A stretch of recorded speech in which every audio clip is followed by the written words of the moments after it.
Imagine all your audio entertainment available in just one place. That's what the Audible app is all about. With Audible, you can always find the best of what you love or discover something new. Audible has an incredible selection of wellness titles and originals, like The Light Podcast by Michelle Obama, Work It Out by Mel Robbins, and Confidence Gap by Russ Harris. Membership includes access to Audible originals, podcasts, and tons of audiobooks that you can download or stream as much as you want. And as an Audible member, you can choose one title per month from an ever-growing catalog of titles to keep. The Audible app makes it easy to listen anytime, anywhere, whether you're traveling, working out, doing chores, wherever your day takes you. New members can try Audible now free for 30 days. Visit audible.com/motivation or text motivation to 500-500. That's audible.com/motivation or text motivation to 500-500 to try Audible free for 30 days.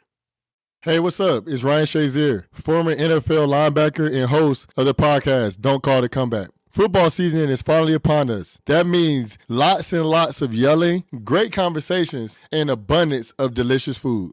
There's nothing like a good game day food tradition. I love grilling. And on Sundays, me and my family love eating Oscar Mayer beef franks. It honestly can't get more classic than that. But you know, game day can't stop with just one food. I love making cheeseburgers topped with some extra melty Kraft singles. And you have to get a little fancy with it by adding jalapenos and crispy onions. I'm getting hungry even thinking about it.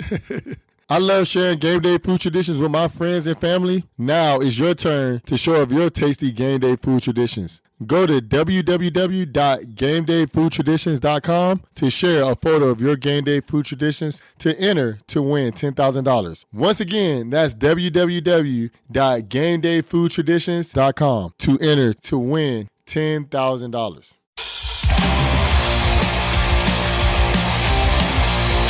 This is Full Change with Tom Laidlaw.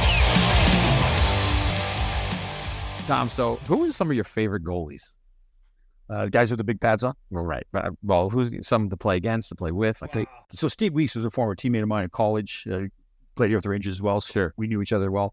Lenny Hanlon, I talk about all the time. He was so intense. Like, he wanted to be the best ball. Like, I talked so many times. Everybody talks about this. Lenny, fun-loving guy, always jovial. Yep. Game day. Serious. Did not talk. I'm not saying that I just say like, not talk very much. Would not talk to anybody. We knew after a while, just don't go talk to him. He was dialed in. Yeah. And he wanted to be so focused. But again, when it wasn't game time, a great team player. One of the best performances in Ranger playoff history. Yeah. 45 save shutout against the Islanders, which was incredible. So he was good friends with Tiger Williams as well. So they played together in Vancouver, I think it was. Yeah. But they were both, like, Tiger's big thing was team. Like, and he was, I played with him in LA. I saw it. Yeah, you said that several times. And he was the same way. We were at practice one day and things were going well. And sometimes it depends on the team and the coaching staff. Teddy Sadie was coaching. I believe that's, yeah. Sadie was coaching. We're our locker room and Rye, and we go around the room as a players only meeting. And everybody would give their opinion. Okay, what do we need to be doing different here? Sure. Sometimes it's a waste of time. Sometimes some good things will come out of it. Mike McHugh was on the team. We called him Cue Ball. Like, he was a great guy, but it's kind of like that little bit of a goofy attitude. Yeah. So we had great teammate. It wasn't like he was Mark Messier going to stand up in the locker room. Like, right after him was Thomas Sandstrom. Now, Thomas Sandstrom's English was not that good. He didn't speak well at all. He became much better later on, and we ended up being a fantastic team as well. You guys were together in LA too, right? Yep. So get to Mike McHugh, and he says, listen, this is something to the effect, this is my job. I show up to the rink and do my job. You know, that was cute, but it was cute. Like, basically, I'm not giving speeches, leave me alone. Yes. Thomas goes right after him. He's nervous, doesn't know what to say. He says, I agree with him. Right. Doesn't really know what he's saying. Ditto. Now, Glennie, I think already is still in that age where a lot of the guys, still the old school guys, really hadn't accepted the Swedes coming over yet. Didn't think they were competitive. It wasn't like he hated the Swedes or anything. Now, at the time, Ted Cedar's wife was Swedish as well. Oh, okay. So now we go out on the ice for practice, right? Playing land. And Thomas was one of the few guys, he would go down and fire high shots on the goaltenders. The goalies love that. Oh, yeah. Especially warming up. Oh, yeah. So we're walking out on the ice. He's just Tommy, I'm going to kill that guy or something. Like, he's hot. You can't headhunt goalies at warm-ups, man. This is before we got on the ice. So he knew it was coming. No. Glenn didn't know that anything was coming. Okay. That Thomas wasn't doing it. This is Thomas. He was shooting the score. That's the way he played. That's the way he was going to practice. You have to admire that. So he shoots, it's Glenn in the head. Glennie gets out of the net. Now he's snapping. There's already zapping from what happened in the locker room. Right. Starts chasing Thomas Sanson around the ice, yelling at him, calling him the chicken shit sweet. Oh, He's got no. the Cedars white. Oh, no. So, but we know we've got to step in. That happens in practice. The coaches don't step in. It's the players step in. Right. So we get Glennie all settled down, get him back in net. About 10 minutes later, Thomas Sanson comes down again, shoots another one, and said, no. Glennie's out of the net again, chasing around the ice. It's funny now, but it was funny then too, because we're watching this and we know, okay, we've got to get in and break this up. But it was just hilarious. And it just, again, I'd have to admire both guys, because Thomas didn't know English at all.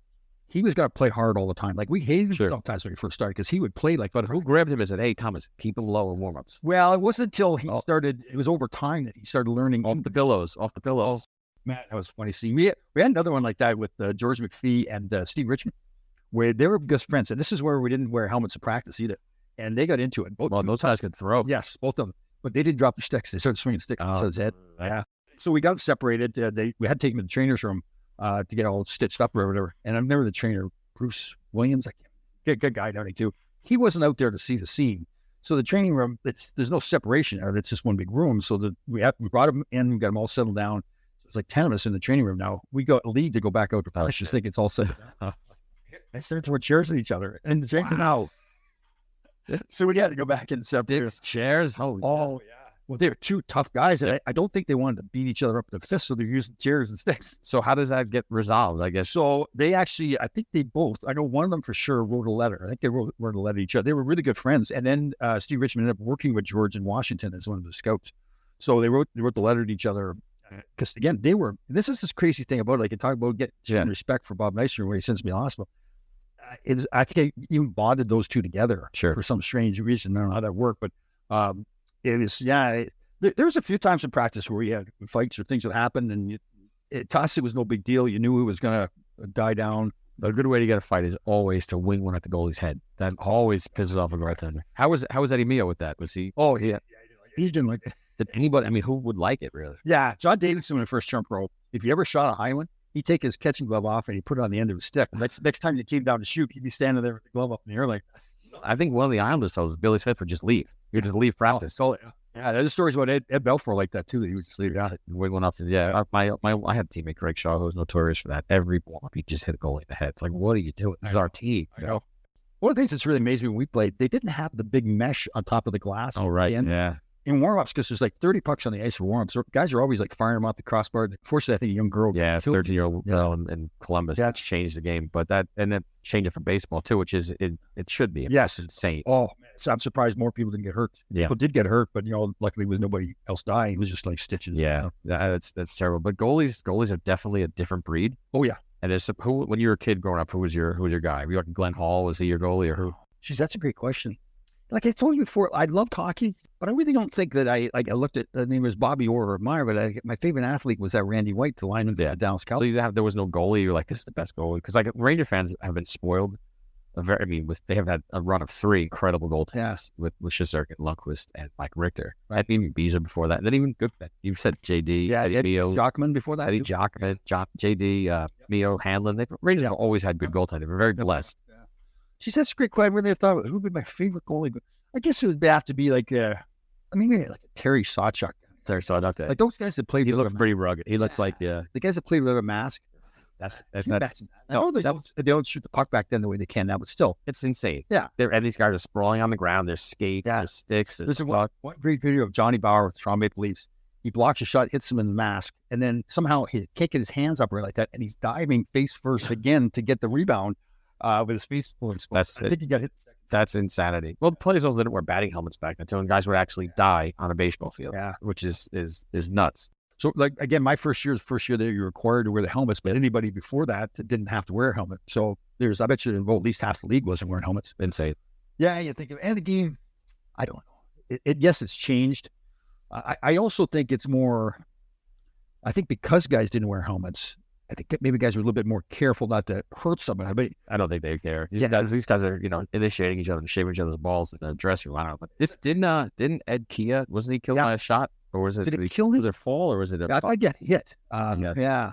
But did he die? I think he eventually died. Yeah. Terrible, man. You don't want to see any of that stuff. Well, that's a scary. So, I mean, that football player for the Bills, right? Or Hamlin, yeah, but he's okay. It looks like he was at, I think he was at Yankee Stadium very recently. Back, I was never a part of it, but I remember like Pronger got hit in the chest in Detroit. His heart stopped, right? Yeah, heart stopped briefly there. Fisher, I think it was in Detroit. Mike Fisher? No, it was Yuri Fisher. Yeah. I think they had to resuscitate him. Alexei Charpanov, the Ranger draft pick, died in Russia in a game. He had a heart defect, but and now they, like, I don't know how it was when you were coaching, but like my son in baseball and in hockey, they have to wear heart guards. It's required. You can't play without it. Yeah, both sports. Well, hockey, it's part of your shoulder pads now, but baseball, if you don't wear it, you can't play. Right. Do they have? I'm pretty sure every rink's required to. One of those defibrillators, those automatic defibrillators. You've been to Fritz Dietl. Do they have one? I don't know. Maybe they do. And actually, going on a little tangent here, but Fritz Dietl, legendary barn in New Jersey, just got is up for a sale. So it might be the end of an era there with one of the world's. What a unique rink that is! One of the world's most unique rinks for sure. It's so if people haven't seen it, it's worth going to just take a look at. So there's no benches. To get off the ice, you go through a door, galley doors, like in a restaurant, right into the lobby. Yeah. I walked in there. I thought, this can't be the right place. We're doing a Ranger class. It's a legendary barn built, I think, in the 50s or 60s, and unfortunately, I think it's going to be sold and demolished. So it's too bad. But then it holds a special place. That's where we've had Tom Laidlaw. That's where this whole podcast got started. You know, it's funny. I used to go to Fritz Dietl, other places. I had one of my good friends is my old goalie, Carl Muller. And when I was a kid, there wasn't much ice in New Jersey. Right? Fritz Dietl was one of the places you could play. So I don't know how my parents are okay with this, but he would pick me up at 4 a.m. Right? He was probably 19. I was probably 4. So we would drive to play pickup, open hockey or whatever it was at 4:30 in the morning. And you couldn't get a Fritz was sometimes, but it would be like Totowa where the Devils used to practice, or we had like McKay Park and Sportorama, and that was it around here. Yeah. And it was a great adventure. It was just it's amazing that that's what we had to do to play. Sure. Even to get at this bad men's league player level, that was what you had to do to play. Yeah. And it's just, I guess, the abundance of ice you have in Canada that was the thing too. Like growing up on the farm, it's another reason I was so lucky. We had a pond, so it would freeze over.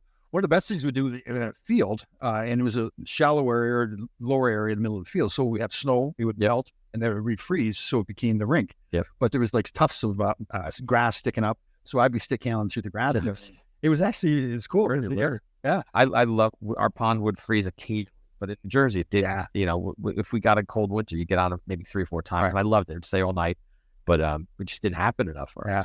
It sucked. We had snowmobiles on the farm too. Of course, and so when the ice would freeze like that, it was okay for me to skate out, but the snowmobiles weighed more, right? So my father would say, listen, don't drag the snowmobile out because it's going to go down. That would only be like a foot deep. It wasn't like I was going to. But still, it could ruin the snowmobile. Well, so of course, do I listen? No, boy, here we go. I'm thinking it's not going to. I'll drive fast.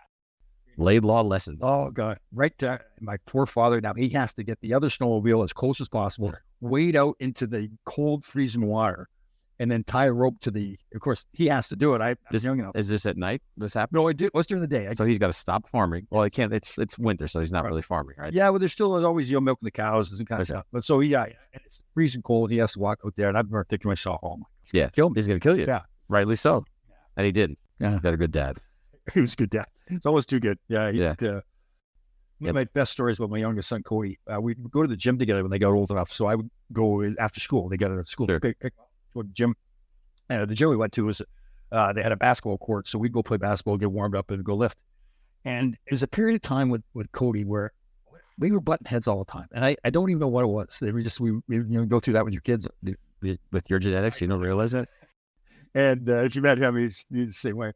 So we're warming him up, and all of a sudden the basketball hits him in the back of the head. I don't know, it must have been an accident. He must have been like thrown it someplace else. I turned around, looked at it, and he's got this look on his side. He's like, "Screw you! I did that on purpose." Well, hit you in the head. Yeah, hit me in the head. Oh, with a basketball. Oh boy.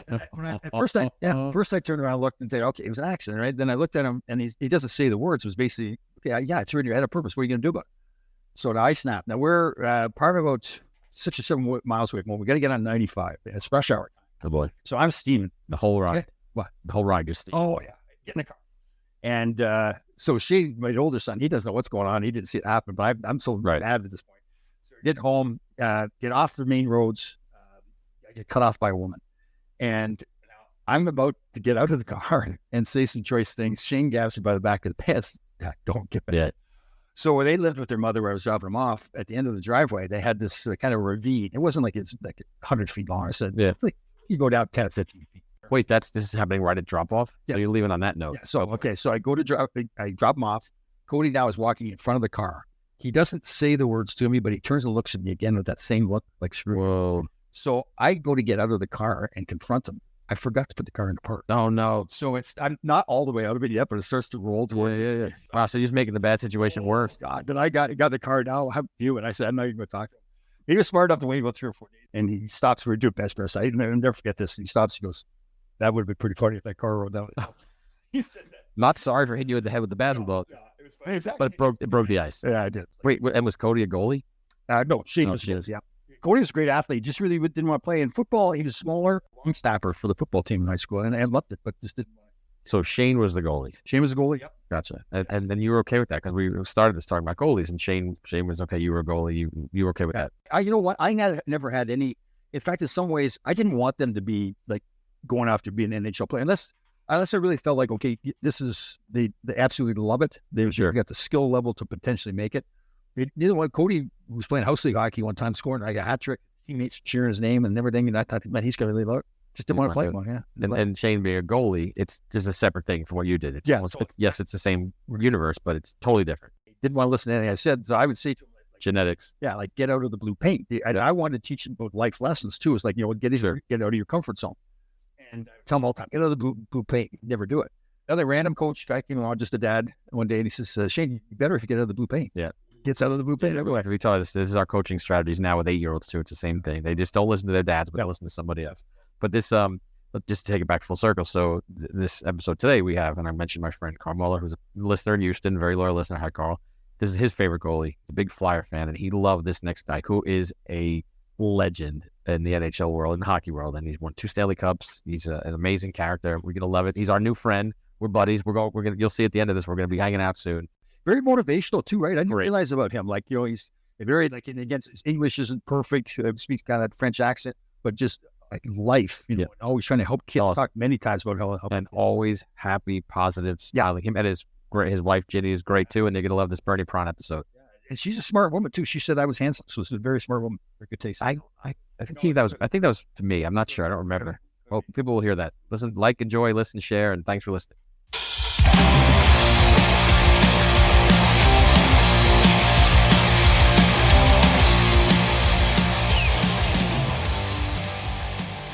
Tom, we have a lot of great guests on the show, but today we truly have a legend.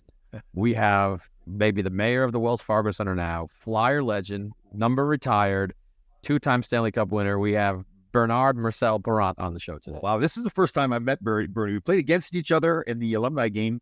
That Philly was that like 8 or 9 years ago, but I never had a chance to talk to you. So how you doing? Fantastic to meet you today. That was, I remember making a great save on you. That was awesome. You got Duguay too. And I was actually trying to score too. Did we play against, when did you retire? 1979. Okay, so I came in 1980, so I just missed you. Oh, wait, well. So where'd you grow up, Bernie? Where's home? Yeah, well, I grew up in Montreal, and I always, as a kid, my dream, and I shared this with a lot of people, my dream was always to play a National Hockey League, and I had a lot of people, friends, a lot of people trying to discourage me and just stay home, get a little job, and like we do, and everything will be fine. And I learned, and I shared this with a lot of young kids, I learned at the time to push that aside and keep focusing on my passion. My vision was to play National Hockey League, and it worked out very good. Yes, it did. Oh, yes. It's amazing, right? When you look back at growing up and people would tell you can't do it, right? And then certain people are able to fight through it. Like you obviously had something inside you that gave you the ability to fight through that and not listen to those people, right? Yeah. It's important. It's important. And like I said, I shared this with a lot of young kids today in school. It just doesn't apply in sports. It applies to the world of business for that matter. Yeah. True. Very true. All the sayers, they don't agree with you. It's not nice, but you have to push them aside, push them away, and keep concentrating on your passion. And when you live your passion, or you're dreaming about your passion, life is, you're having fun because that's your passion. This is what you want to do. And it kind of teaches you that you can really do anything you want. And then as you move on, then you keep that passion. It shows you that you can really do anything in life, even after the game is done. You can do other things in life too, right? Because you've taught yourself that you can fight through all that. Oh, definitely. It's the same thing. You have to have, for me anyway, you have to have a goal, and you have to have, again, a passion in what you want to do. For me right now is to do some PR work, and with different corporations, and a good situation I have with my wife. I'm not a businessman, but I perform. So she's a businesswoman, so it's a good connection we have between the two of us, and then it works out well.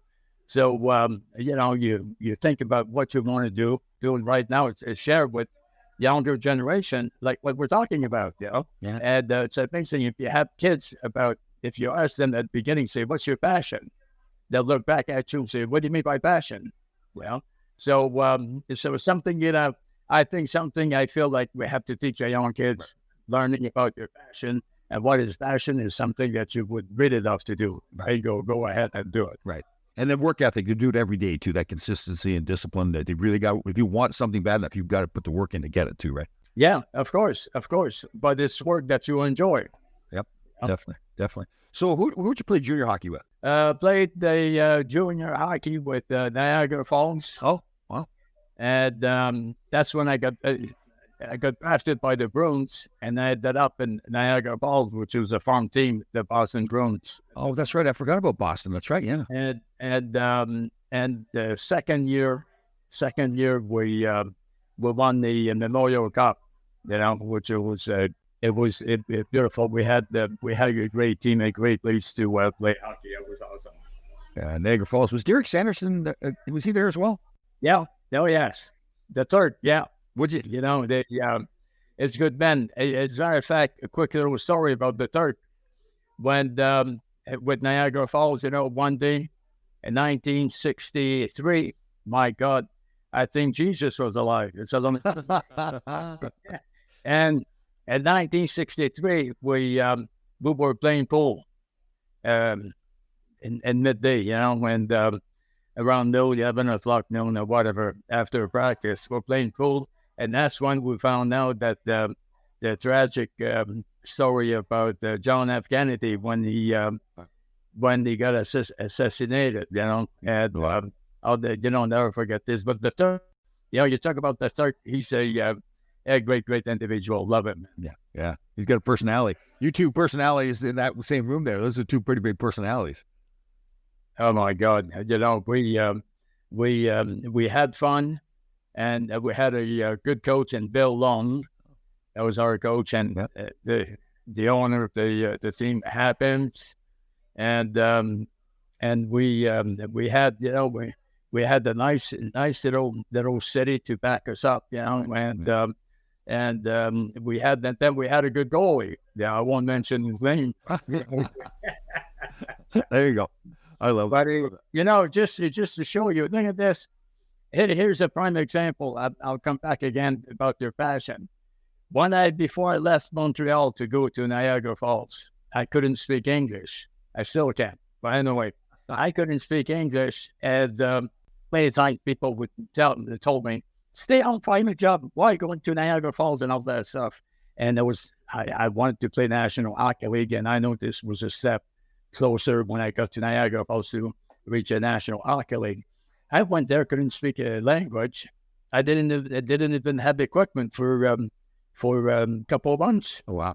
And they finally, the organization decided to get me some equipment, and then I started playing. But for a couple of months, I didn't even play. But I stayed with that passion, And when you feel good about something, eventually it will show up. Definitely. Do you do motivational speaking now with these kids? Yeah, I do once in a while, and I'd love to older too, but mostly the younger generation talk about what is it that you love to do, and the thing that you have to do one step at a time to reach. You don't get you know what? And when I keep mentioning passion all the time, but when you have a passion for something, and you become happy, life is fun. Yeah, no question. You don't mind, taking the steps they have to take to get to the next level. It's a beautiful thing. Great. I agree 100%. That's fantastic. So after Niagara Falls, where did you go to Boston right away? Yeah.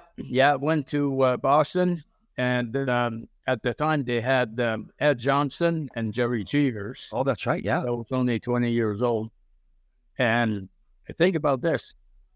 Going back to that passion again, I wanted to play National Hockey League, not the minors. The National Hockey League. That was my ultimate goal. And of course, with Johnston and the Cheevers, ended up in Oklahoma in the Boston farm team. And my mind was always on playing for the Bruins at the time. And I played for about 5 weeks in Oklahoma, and then I received a phone call one day that the two goalies got hurt at the same time. So they called me up, and my first game was against Chicago in Chicago. That was 20 years old, against Bobby Hall, Stanley Cups, and all those guys. Wow. How'd that first game go? Well, the first game against Blackhawks, it was good. We tied the game 2-2. Wow. And it was plus in Chicago they had like 24,000 people. Such a big building. Wow. Yeah. And the noise of the crowd, and the team and the whole bit, the excitement, are just incredible. How I remember some of the plays, I'll never understand that, because it was so exciting.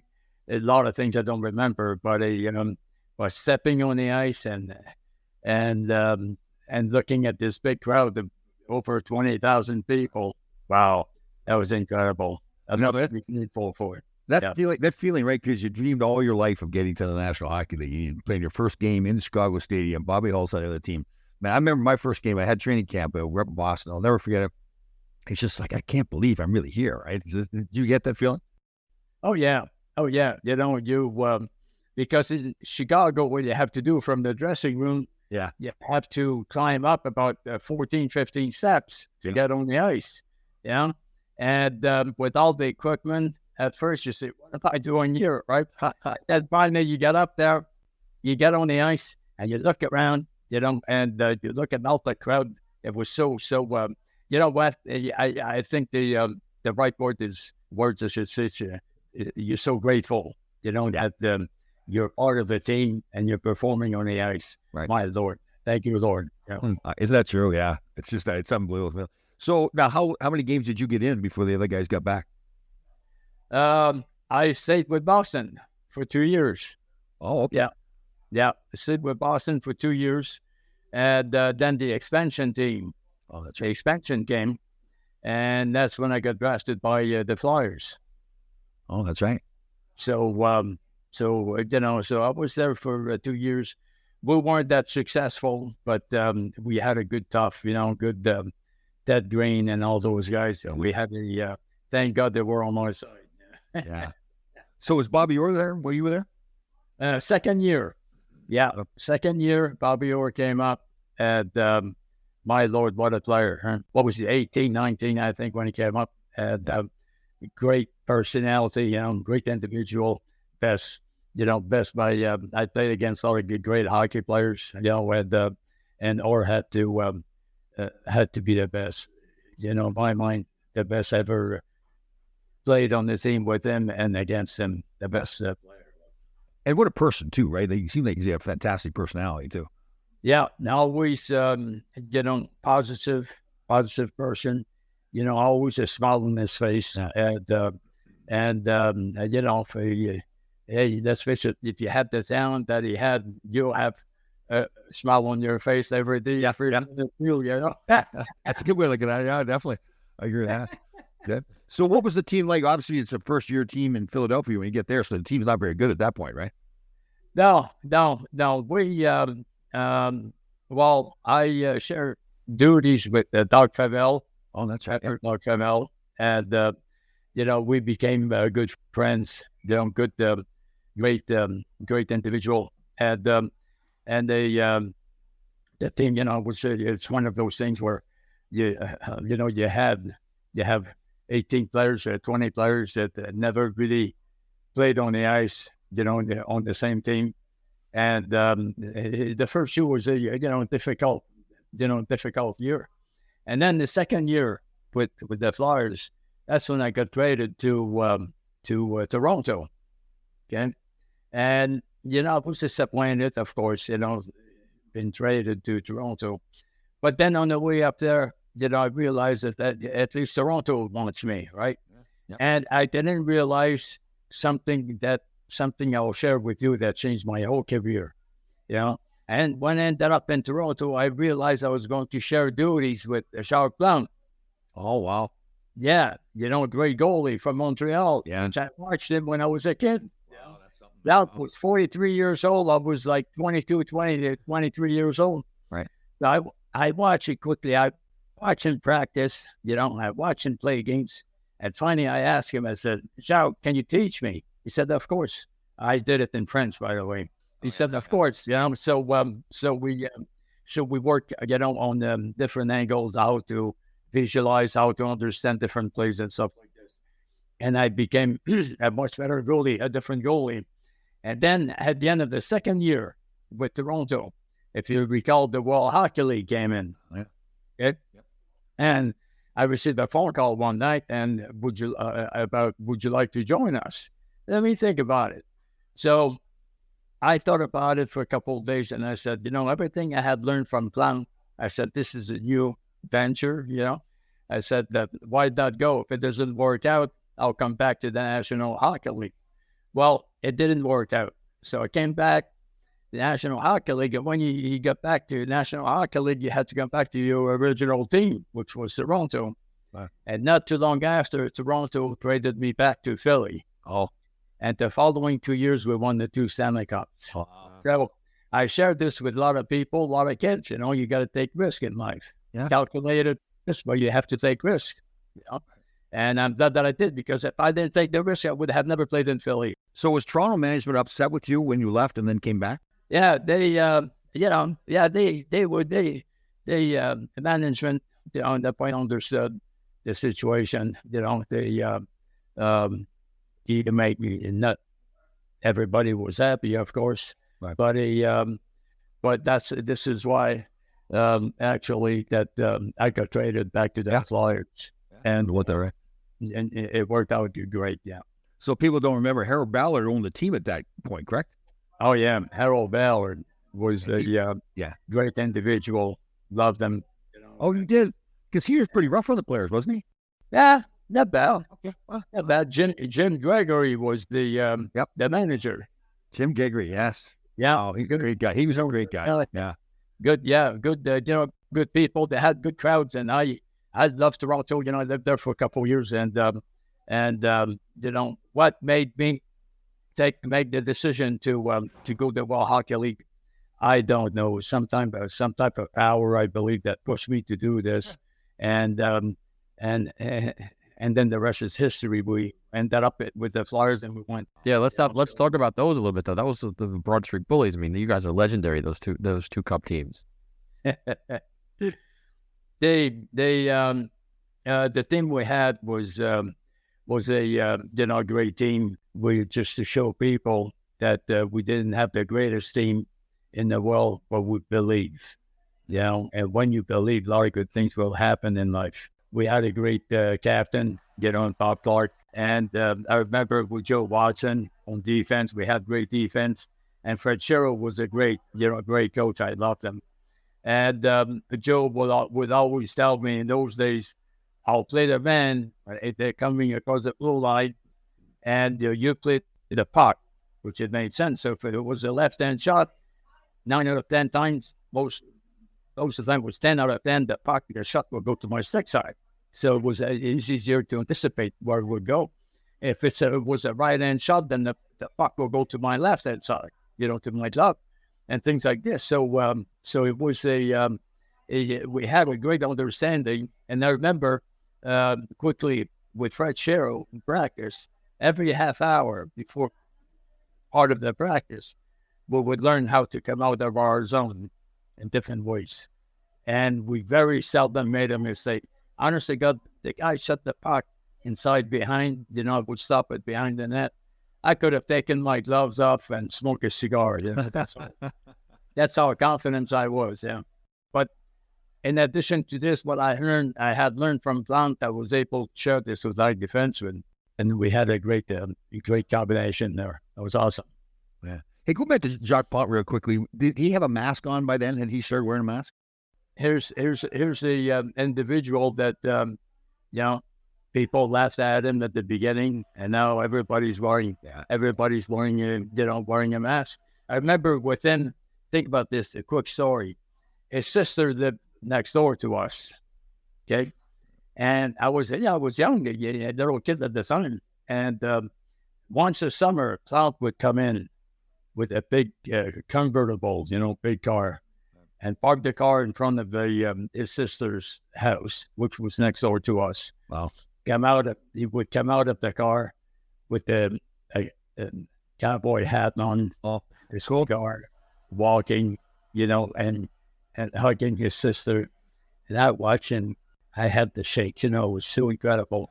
The way he handled himself was just fantastic. Great memories. That's incredible, right? You go back to that memory as a kid. Now you're playing with him in Toronto, right? Yeah, that was career. That's fantastic. Mm-hmm. You talked about Bobby Clark, though, and everyone mentions Mark Messier as this greatest leader in hockey, but Bobby Clark was Mark Messier before Mark Messier. Can you talk a little bit about Bobby Clark as a leader? Yeah. Oh, yeah.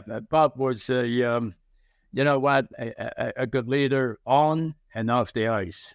Somebody had a problem, whatever, off the ice, but Bob was always there to help. And to communicate with Ed Snyder, which is, to me, was greatest owner in the game. And somehow they would get some help and help somebody, so that was him. But on the ice, Bob was smart individual, always aggressive, and he communicated well with the players, and they really what it would do is bring the team together, and you learn this in sports as a young kid. I shared this with people. You don't win by yourself in life. You win as a team.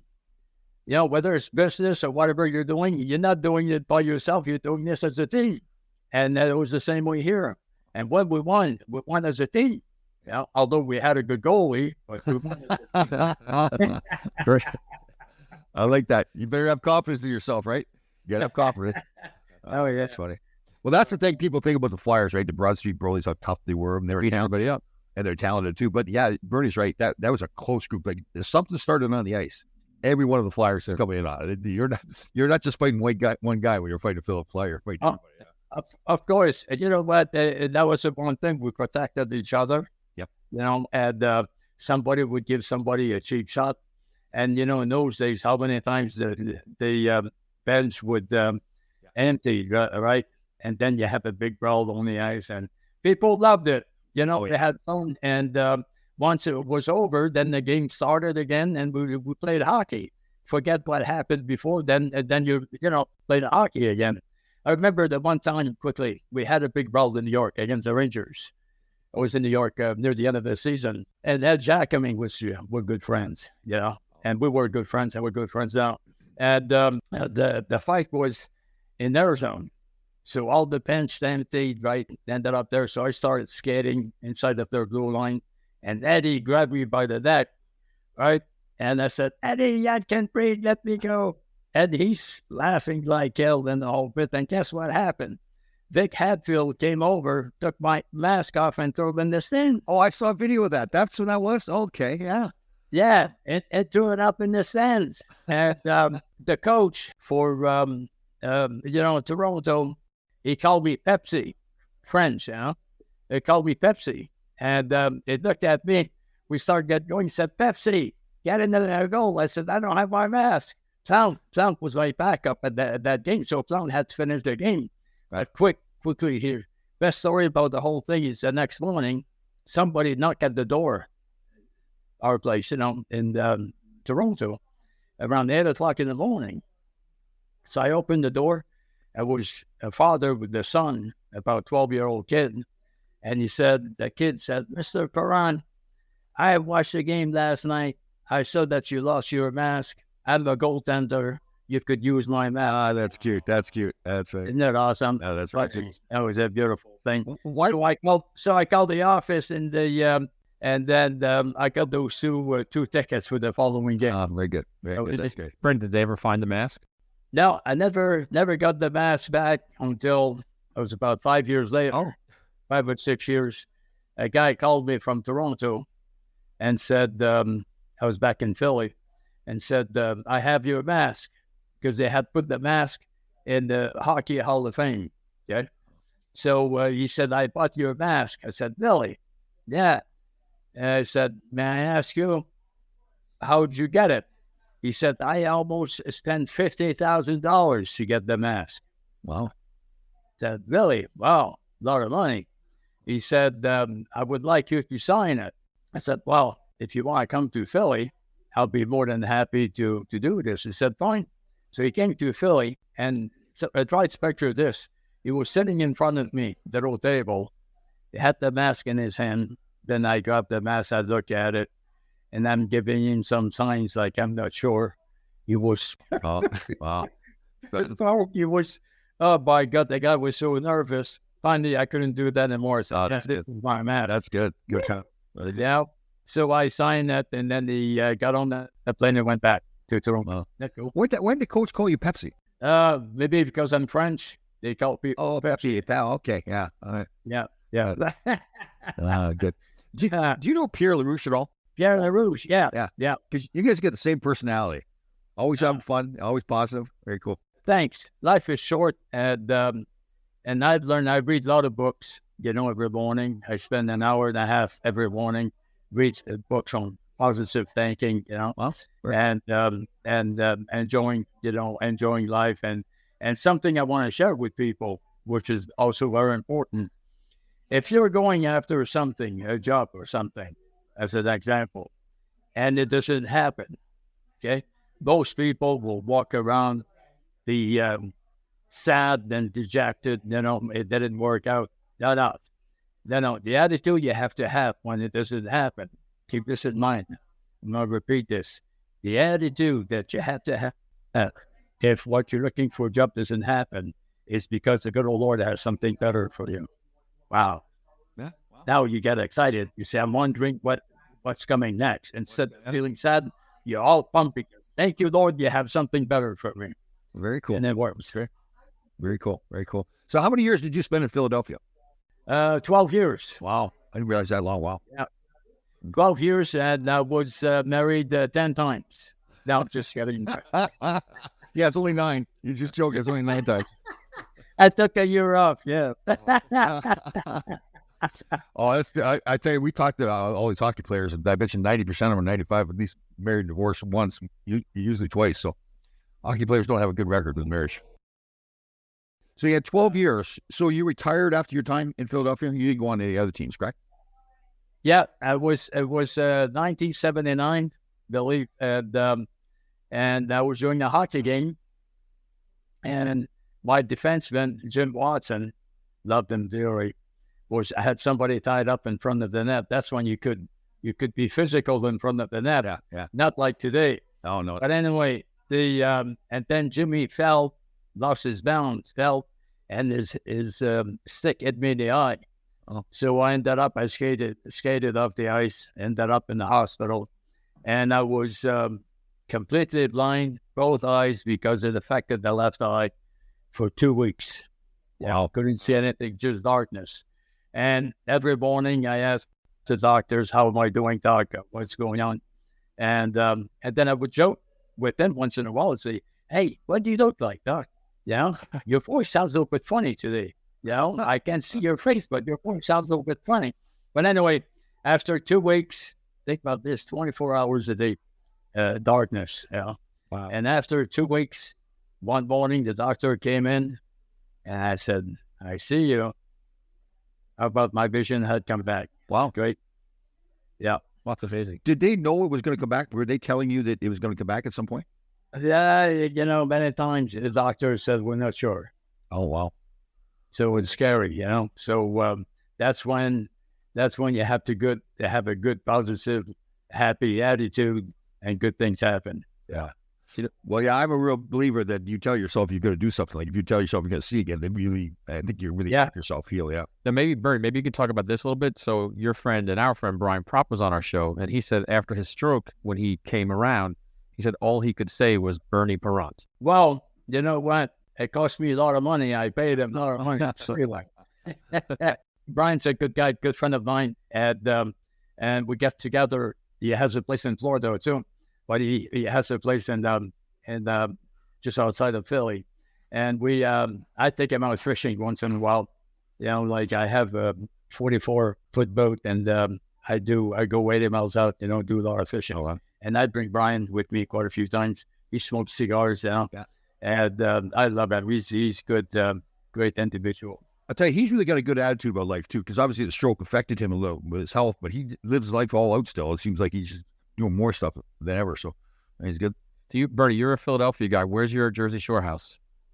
In Avalon. You don't do that fist pumping, do you? Like the TV show, you walk around there and like the dancing on the beach and everything? I bet you do, don't you? No, I don't, because I wear clothes all the time.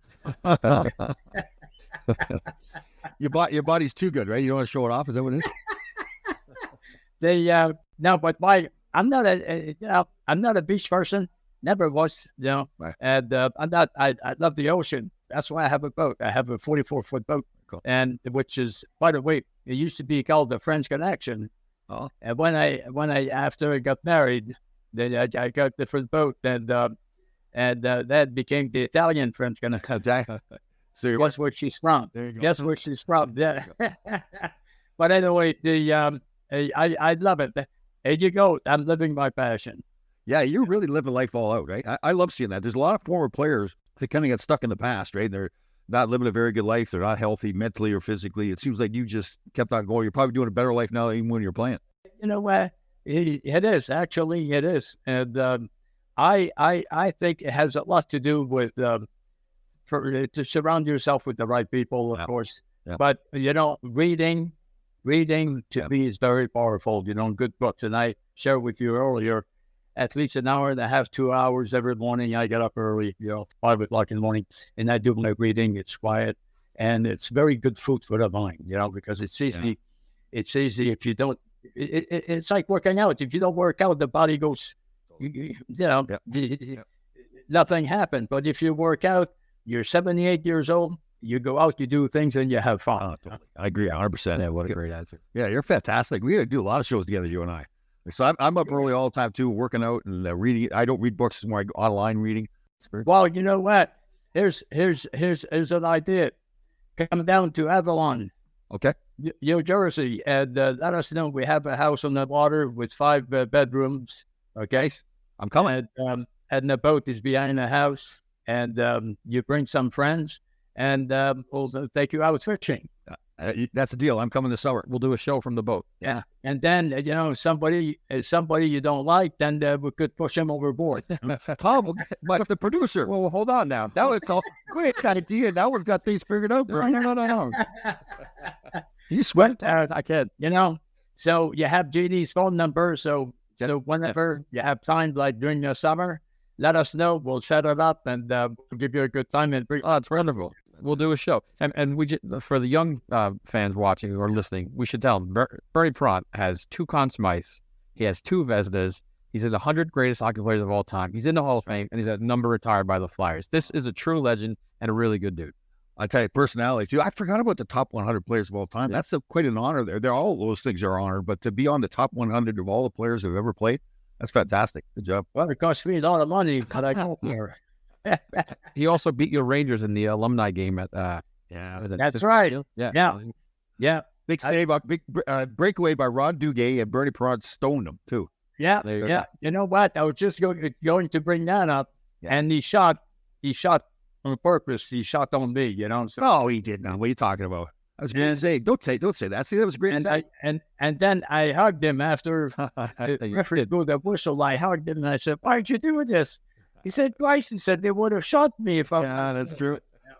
That's true. And we had Mike Keane was our coach, and he was mad because he wanted Duguay to score. He wanted to win that game, so he was mad at Duguay. Yeah. I had good friends on that team, like Rod Bear, even Hatfield, who threw my mask in the stands. Good, good guys. They had the, and then Jack Cumming, of course. A lot of good people there. Yeah, that was a fun day. We had 45,000 people in the building watching that game too. That was good. And I always believe, and I'm sure you believe that way too. You have a good crowd that reacts well to a good situation or whatever. It pumps you as a player. Yeah, it totally does. Yeah. So, Bernie, when you go any place in Philadelphia now, everybody's got to know you, right? Well, if they don't, I introduce myself.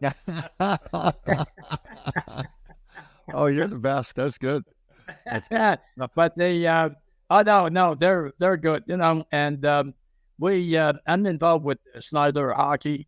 It's an organization to help younger generation to grow, and quite a few kids are getting a college, expenses all taken care of by Snyder Hockey. It's a beautiful thing. And, you get involved with the young kids, younger generation, and share the right ideas. So hopefully as they get older, they carry the message to younger people themselves. Right. Well, Bernie, listen, first of all, thank you very much for coming on the show. It's an honor really to have you on based on your career and who you are as a person now and all the things you're doing to help other people. So you're a fantastic human being. Great to have you on the show. Thank you. I love you guys. And let's get together this summer and I'll show you. Hey, by the way, if we don't catch a fish, we'll buy one. We're coming with another. Fantastic. Let's do it. Please say hello to your lovely wife that got you on the show here too. So thank you very much. Well, thanks, Bernie. See you guys. Take care. Thanks. Bye-bye.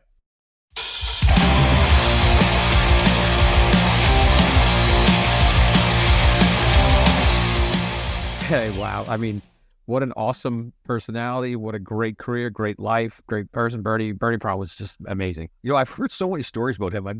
We played a game against each other, the alumni game, but I never really got a chance to talk to him. He was unbelievable. Oh, so much fun, man. His outlook on life, like how positive he is. He's 78 years old. 78 years old, great.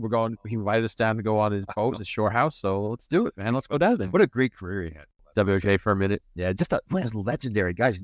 The combination of how he is as a person and what he did on the ice, that was one of our best shows. That was great, and he's beloved in Philadelphia. He can't go anywhere without getting mobbed. Everybody sees him at the games. They know who he is. He's affable. He's a fun person, and one of the greatest players of all time. Yeah, that was a great show. That was fantastic. And my friend Carl Muller's favorite goaltender. Who was it? Carl Muller, my friend in Houston, his favorite goaltender. Oh. I was his favorite defenseman. No. All right, guys, great show.